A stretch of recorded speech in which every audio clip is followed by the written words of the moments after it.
तो दोस्तों, एक और नया दिन और मैं बलजीत परमार हाजिर हूँ एक और नई खबर, एक नया किस्सा लेकर। आज आपको सुनाएंगे अरुण गवली कड़ी की आखिरी कहानी, कैसे 20 अप्रैल 2008 को दगड़ी चाल पे रेड किया जाता है और उसके पहले उसकी तैयारी कैसे की जाती है। ये किसी फिल्मी कहानी से कम नहीं है। आपको जैसे मैंने पिछले एपिसोड में बताया था कि वो त्योहारों के दिन थे और सबसे बड़ा त्यौहार गुड़ी पड़वा और डॉक्टर अम्बेडकर जयंती, नवरात्रि, कुछ इस किस्म के त्यौहार चल रहे थे। और जैसे ही वो त्योहारों के दिन होते हैं, आपको पता है कि बहुत सारे लोग, इतनी सारी छुट्टियां इकट्ठी होने की वजह से वर्कर जो होते हैं ग्राउंड लेवल के, वो अपने गाँव में चले जाते हैं कुछ दिनों के लिए। तो उस त्यौहार के दिनों का फ़ायदा क्राइम ब्रांच ने अपनी उस प्लानिंग में उठाया, जिसकी पूरी रूपरेखा खुद राकेश मारिया ने तैयार की। 14 अप्रैल के पहले जब काफ़ी माहौल था त्यौहार मनाने का, दगड़ी चाल में दूध सप्लाई करने वाले को क्राइम ब्रांच वाले बड़े चुपके से आराम से उठा के ले आते। उसको बड़े तरीके से कॉन्फिडेंस में लिया जाता है कि तुम्हें तुम्हारी आइडेंटिटी कभी किसी को नहीं बताई जाएगी, तुम्हें कोई तकलीफ़ कभी नहीं आएगी, तुम हमारे साथ कोऑपरेट करो। तो दगड़ी चाल में तुम किस किस घर में दूध सप्लाई करते हो, कितना करते हो, एक कागज़ पे लिख के हमें दे दो। उसने वो 15-20 घरों के जितने उसको नंबर याद थे कि इस घर में उनको इतने सालों से दूध सप्लाई करता है, तो घर के किसी ना किसी सदस्य का नाम पता होता है, वो उससे सब कागज़ पे लिखवा लिए। और दूसरे दिन पुलिस का एक कांस्टेबल, जिसका नाम आप सुनोगे इस एपिसोड में हमारे सहयोगी की मुंबई से रिपोर्ट में, वो पुलिस वाला दूध वाला बन के, जिसकी बहुत तारीफ राकेश मारिया ने अपनी किताब में की है कि उस कांस्टेबल ने बहुत अच्छा रोल अदा किया, role in both sense of the word. एक तो जैसे थिएटर में, ड्रामा में रोल किया जाता है, फिल्मों में किया जाता है, और दूसरा जो अपनी ड्यूटी निभाने के लिए आप एक रोल अदा करते हो, ये दोनों रोल उस आदमी ने बखूबी निभाए। तो 2 दिन उसकी वो लिस्ट लेके दूध वाले की, ये पुलिस का कांस्टेबल सीधे सादे कपड़े पहन के, टिपिकल महाराष्ट्रियन अटायर, उन कपड़ों में उसी दूध वाले का साइकिल लेके, वही उसके प्लास्टिक के पाउच, वो सभी उसका सामान, लेकिन आदमी बदल गया।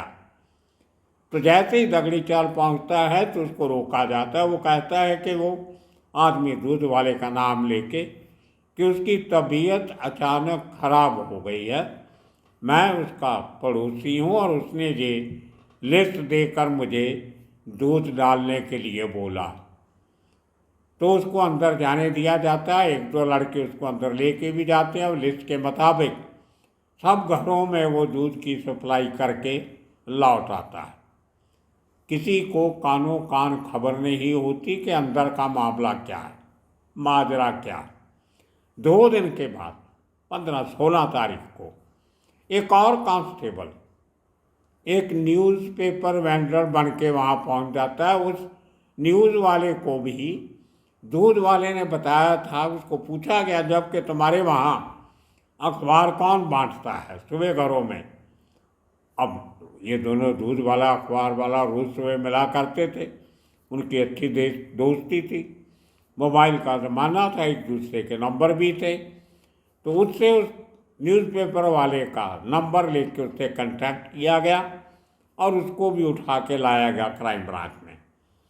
इनसे कोई मारपीट नहीं की गई, किसी को तंग नहीं किया गया, किसी को कुछ तकलीफ़ नहीं दी गई, बल्कि उनको कॉन्फिडेंस में लिया गया कि आपको कभी कोई नुकसान नहीं होगा, हम इस बात की गारंटी देते हैं।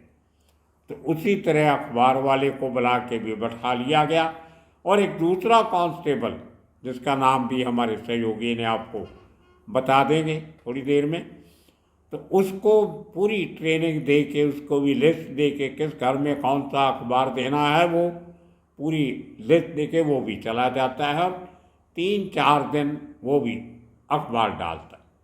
अब 2 पुलिस वाले तकरीबन 1 हफ्ता तक, 5-6 दिन तक, दूध वाला ज़्यादा दिन दगड़ी चाल में गया, रोज़ देखता था माहौल क्या है, एटमॉस्फेयर क्या है, कितने बजे लोग उठते हैं, कब जाते हैं, बड़ा गेट कैसे खुलता है, कब खुलता है, किसको आवाज़ देनी है, दुकानें कब खुलती हैं, लोग अंदर क्या करते हैं अर्ली मॉर्निंग, ये सब तौर तरीका दोनों कांस्टेबल्स ने, उनको दाद देनी चाहिए। इतना बड़ा रिस्क लेके उन्होंने मुंबई पुलिस के लिए और अपने बॉसेस के लिए, अपने डिपार्टमेंट के लिए काम किया।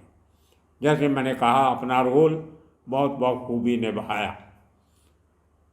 नॉर्मली ऐसी बातें बताने की नहीं होती हैं, लेकिन जब लोग इस बात से आश्चर्य होते हैं कि ये सब हुआ तो कैसे हुआ, उसको नामुमकिन को मुमकिन दिखाने के लिए ऐसी बातें आपके साथ शेयर करनी पड़ती। तो सबसे ज़्यादा क्रेडिट अगर किसी को दगड़ी चाल के 2008 की रेड में जाता है तो इन दोनों कांस्टेबल को जाता है। और उन्होंने इतने दिनों में स्टडी कर लिया कि सुबह जो अर्ली मॉर्निंग बाहर से कुछ लोग आते हैं अपने रिश्तेदारों को मिलने, वो कैसे एक काली पीली टैक्सी में आते हैं, किस किस्म का सामान उनके पास होता है, बैग किस किस्म का होता है, वो सब वो भी स्टडी किया। और जब टैक्सी आती है तो उसमें से लोग कैसे उतरते हैं, कैसे उनकी क्वेश्चनिंग होती है, वो भी सब इन्होंने अपना दूध बेचते और अखबार सप्लाई करते सब स्टडी कर लिया। पुलिस वाले थे, ट्रेंड थे और पूरी इंस्ट्रक्शन को बाखूबी उन्होंने अमल में लाया। तो ये सब स्टडी करने के बाद आखिरी दिन आ जाता और उस दिन वो एक टैक्सी बुलाने का मकसद ये था कि एक टैक्सी में जो एक औरत और आदमी पूरी तरह महाराष्ट्रियन ड्रेस में, जिस किस्म की ड्रेस उस दगड़ी चाल में लोग पहनते हैं, जो उनके रिश्तेदार पहनते हैं, टैक्सी में 2 गेस्ट बुलाने का मतलब ये था कि जैसे उस टैक्सी के लिए गेट खुलेगा तो उसके साथ साथ हमारी पुलिस की एक गाड़ी अंदर घुस जाएगी। इसके पहले कि गेट बंद हो, उसके बाद अगर गेट बंद हो गया तो पुलिस की गाड़ी अंदर नहीं जाएगी, पैदल पुलिस वालों को अंदर जाने में समय लगेगा, उनको घेर लिया जाएगा और बहुत समस्या हो जाएगी। और दूसरी बात ये थी कि ये दोनों अखबार वाला, दूध वाला और 2 सो कॉल्ड अखौती मेहमान, एक आदमी एक औरत, वो लेडी भी पुलिस की कांस्टेबल थी और दूसरा भी पुलिस का कांस्टेबल था। तो 4 कांस्टेबल हो गए। ये पुलिस टीम के पहुंचने के पहले चारों लोग दगड़ी चाल के कंपाउंड के अंदर थे और किसी को कोई शक नहीं हुआ।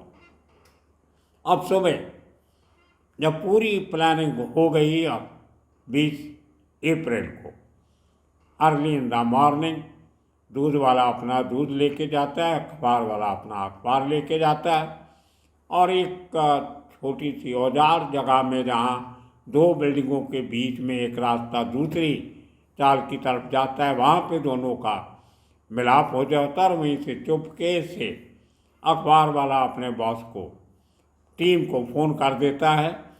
तब तक उसने देख लिया था कि 2 वकील, वो अपने काले कोट और टाई वगैरह से पहचाने जाते हैं, वो अर्ली इन द मॉर्निंग आ गए थे अरुण गवली को मिलने के लिए। उसके पहले भी रोज़ निगाह रखते थे, लेकिन उनको ये पता नहीं था कि अरुण गवली घर पे है कि नहीं है। किसी को पूछ नहीं सकते, पूछते तो शक होना था। लेकिन उस दिन पता लग गया कि अरुण गवली घर पे है और उसको 2 वकील मिलने आए हैं। उन वकीलों से जो बातचीत गेट पे हुई थी इन पुलिस वालों ने सुन ली थी और इमीडिएटली छिप के अपनी टीम जो जैकब सर्कल पे इंतज़ार कर रही थी उनको इतला दे दिया मोबाइल फ़ोन पे। और उसके बाद जैसे ही वो टैक्सी मेहमानों की आती है उसके पीछे पीछे पुलिस की एक सादी गाड़ी जिस पे कोई पुलिस नहीं लिखा हुआ, कोई हूटर नहीं लिखा हुआ, कुछ नहीं, जैसे टैक्सी गेट के अंदर आती है पुलिस की वो गाड़ी भी अंदर आ जाती है। और जो ये दोनों लोग थे, दूध वाला और अखबार वाला, इन्होंने गेट पे निगाह रखी और दोनों में से एक ने जो लिफ्ट अरुण गवली के घर पे जाती, उस लिफ्ट में जिसमें वकील ऊपर गए थे, लिफ्ट वकील ऊपर गए, उसके बाद लिफ्ट का दरवाज़ा ऊपर बंद होता है, नीचे से बटन दबा के लिफ्ट को नीचे बुला लेते हैं और उसका दरवाज़ा खुला रख लेते हैं बटन दबा के, ताकि जैसे ही हमारे ऑफिसर आएँ वो सीधा लिफ्ट में चढ़कर अरुण गवली के घर तक पहुंच जाएं। सो बड़ा वेल प्लान्ड ऑपरेशन था और बिल्कुल एकदम सही समय पे सही काम हुआ।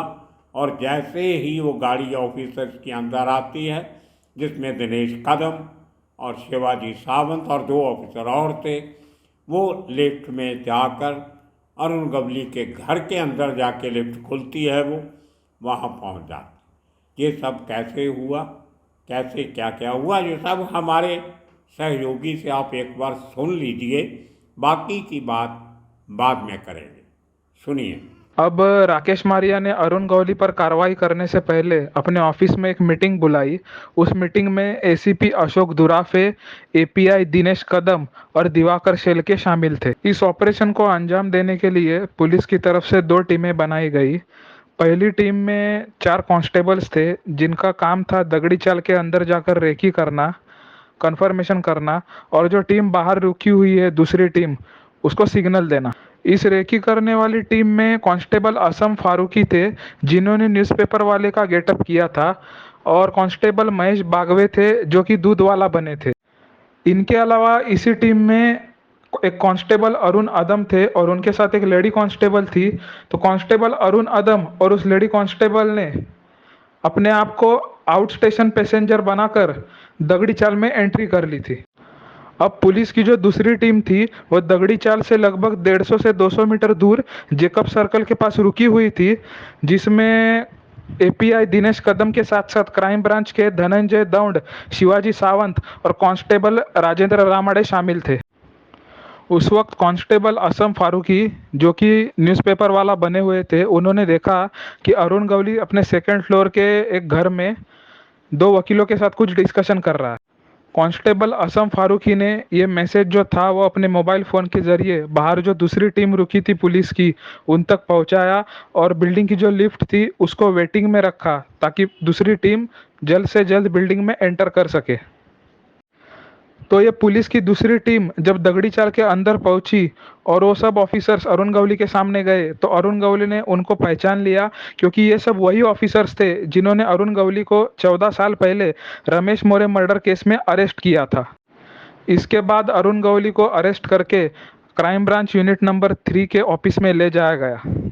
तो दोस्तों सुना आपने, जैसे ही ये चारों पुलिस ऑफिसर, इनमें से एक API police inspector, assistant police inspector, साथ में दूसरे ऑफिसर, सब के सब अरुण गवली के ड्राइंग रूम में पहुंच जाते हैं जहां 2 वकील उसके साथ बैठे थे। एमएलए अरुण गवली तब एमएलए बन चुका था। सबसे पहले मुंबई पुलिस ने इमीडिएटली स्पीकर साहब को लेटर लिख दिया कि हमने आपका जो असेंबली का हमारा एमएलए है अरुण गवली, उसको गिरफ्तार किया।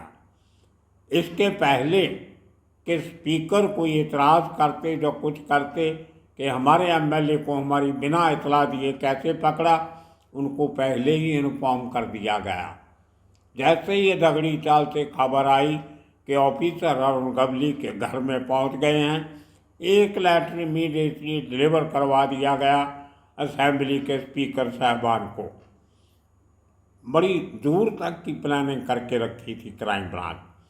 आम लोगों को अक्सर ऐसा लगता है कि पुलिस वाले लोगों को पकड़ते हैं, मारते हैं, पीटते हैं और उसके बाद उनसे मिली इन्फॉर्मेशन से काम करते हुए लोगों को पकड़ लेते हैं। और कई बार ऐसा भी होता है कि असली गुनाहगार पकड़े नहीं जाते और नकली लोगों को असली बना के पेश कर दिया जाए, ये भी होता है, हम उससे इनकार नहीं करते। लेकिन मेजॉरिटी केसेस में ऐसा नहीं होता है। मेजॉरिटी केसेस में प्रॉपर इन्वेस्टिगेशन होती है, लेकिन जहाँ कहीं लड़की फंस जाए, कोई प्रेशर हो, वो हाई प्रोफाइल केसेस हों, सेंसिटिव केसेस हों, तो उसमें कई बार कुछ ऐसे काम पुलिस ज़रूर करती है जिनका जो करने की उनको कानून इजाज़त नहीं देता। तो खैर ये आदमी पकड़ा गया, इसको नीचे लाया गया, उसको पूछा गया कि तुम अपना कोई सामान वामान लेना है तो ले लो, यू आर अंडर अरेस्ट। क्योंकि उसके पहले वो जो 4-5 आदमी पकड़े गए थे एक ज्वेलरी शॉप में रॉबरी करने के पहले, उन्होंने अपना गुनाह कबूल कर लिया था कि शिवसेना कॉरपोरेटर कमलाकर जमसंदेकर को मारने का हुक्म हमें अरुण गवली ने ही दिया था।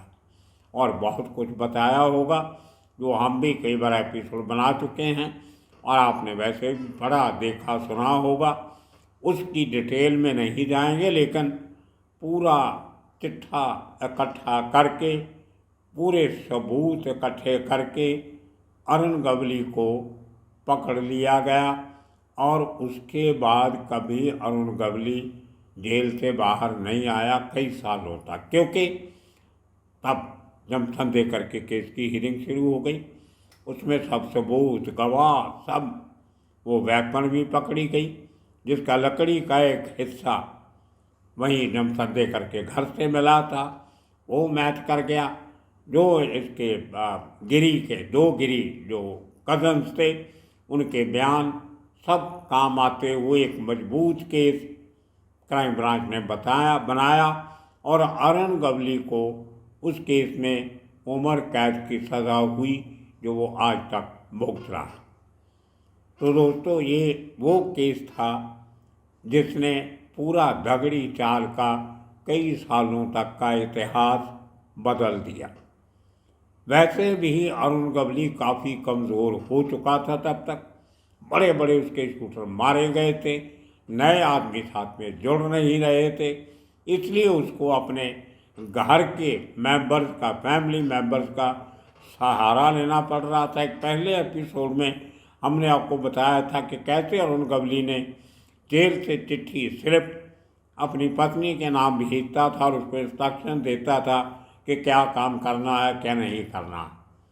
उस केस में अरेस्ट भी हुई, आशा गवली पकड़ी भी गई। नॉर्मली कोई भी गैंगस्टर अपनी फैमिली को अपने धंधे में इन्वॉल्व नहीं करता, अपने बेटों को और बीवी को, पत्नी को, बच्चों को कभी नहीं।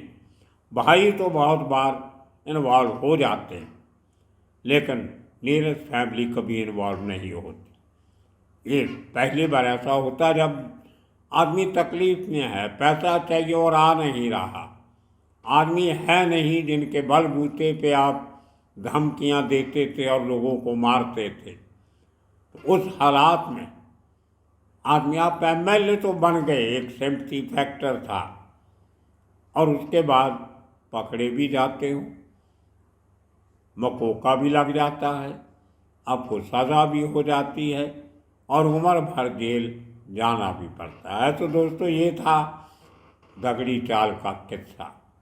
आने वाले दिनों में इसी किस्म के और किस्से कहानियाँ लेके फिर हाजिर होंगे। तब तक के लिए आप सबका बहुत बहुत शुक्रिया, धन्यवाद।